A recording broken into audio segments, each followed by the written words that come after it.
Hello and a warm welcome, dear friends of gartenschlau.com. In the last video I showed you how to report a citrus plant, like this kumquat in this case. And in today's video I will show you how to prune the citrus plant.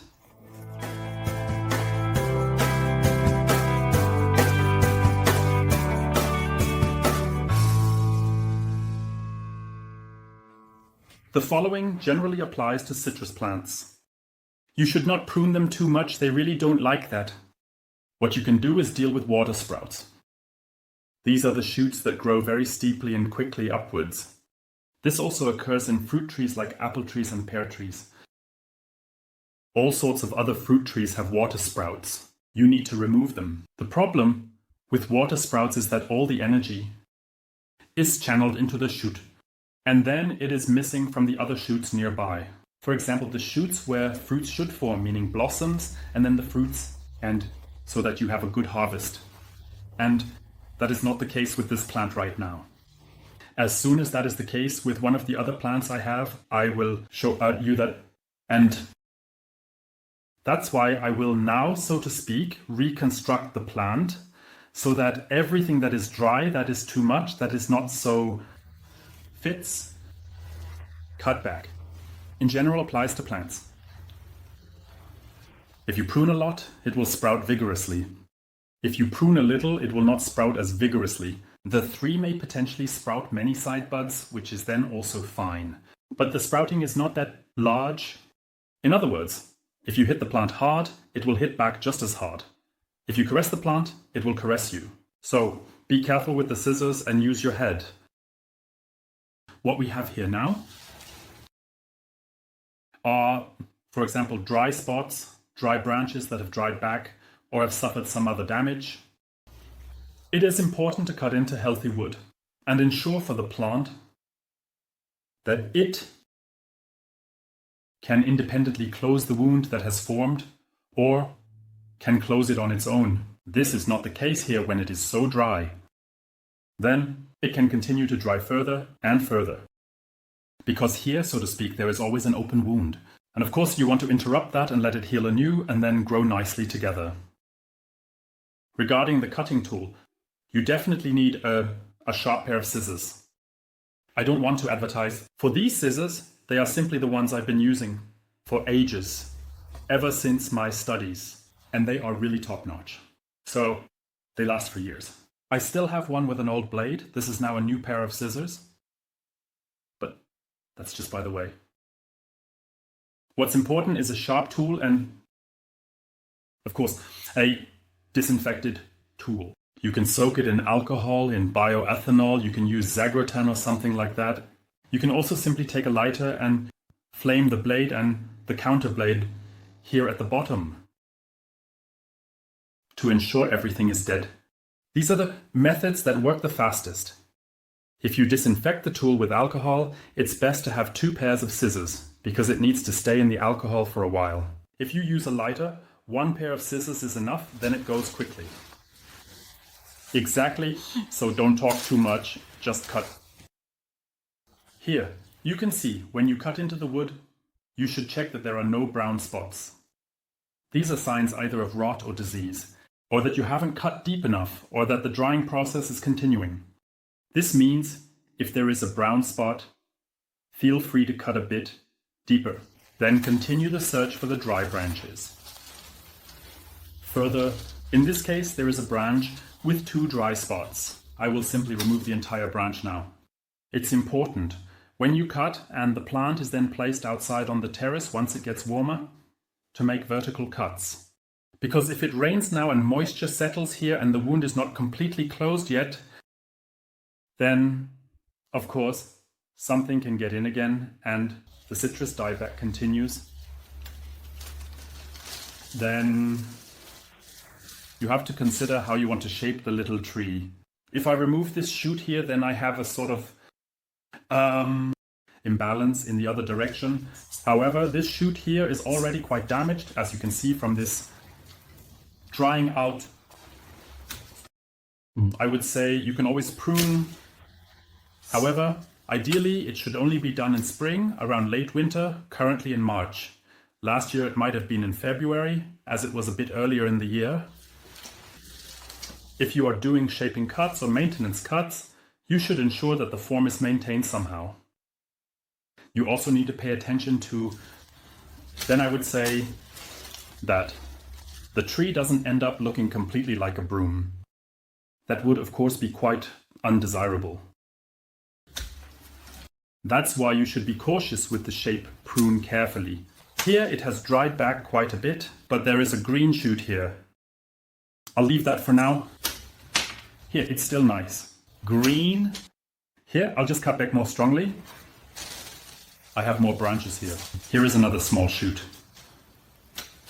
These are all small twigs, so I hope you can see now that the plant will recover. It was also recently infested with mealybugs. Here and there you can see little white spots. These are hopefully the dead mealybugs. When it got cold, I put the plant outside again for a bit. And also the bugs freeze. It's quite possible that they somehow quickly laid eggs or whatever and then come back. Here, for example, this bug still looks quite vital. Things like these that bear fruit which you want to harvest, I don't necessarily want to spray. Ideally, if you should spray something, I recommend using, however, do it only in the evening hours when no bees are flying. That's the crucial thing with Nebo. This branch here is completely broken. Since we're already on the topic of pruning, I'll remove it completely. Yes, I had cut that earlier. You can still quickly trim that one. Here's another small one. You can just tear it off like this. Do I have any more somewhere? Oh! There's also some wool stuck on here. I'm just going to make a wool cut now.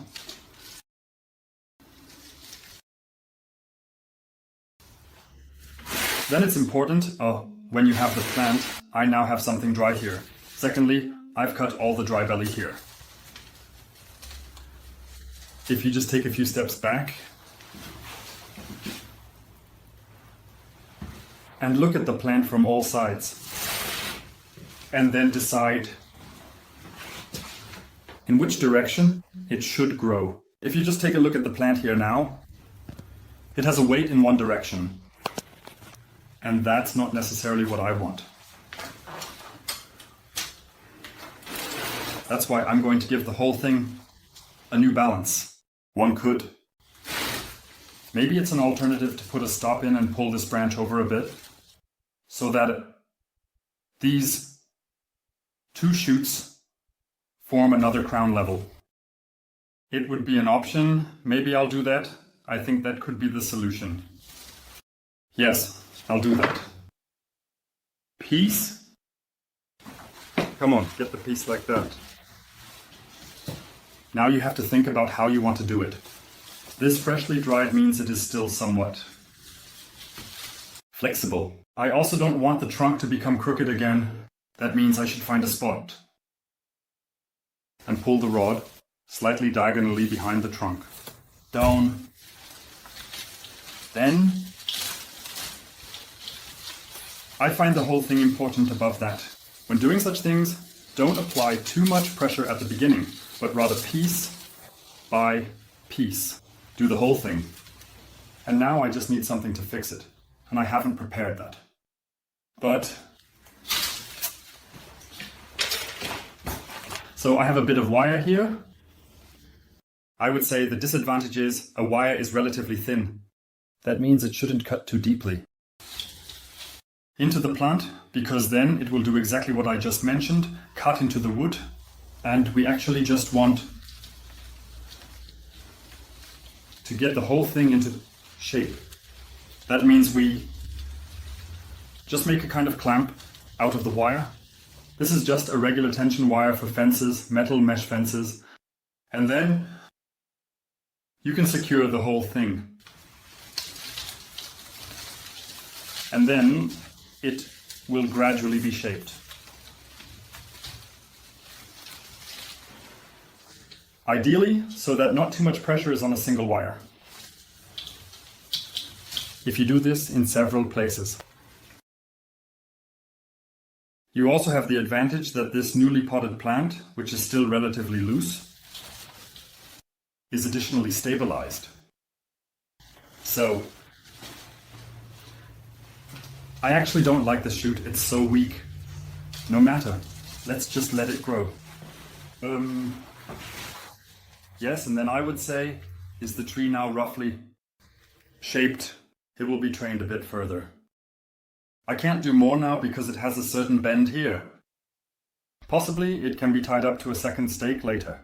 Then it would be shaky on the trellis though. I'm not a huge fan of using a trellis for plants that don't necessarily need one. This kumquat can now recover from this huge shock. And I'll update you as soon as it has developed further.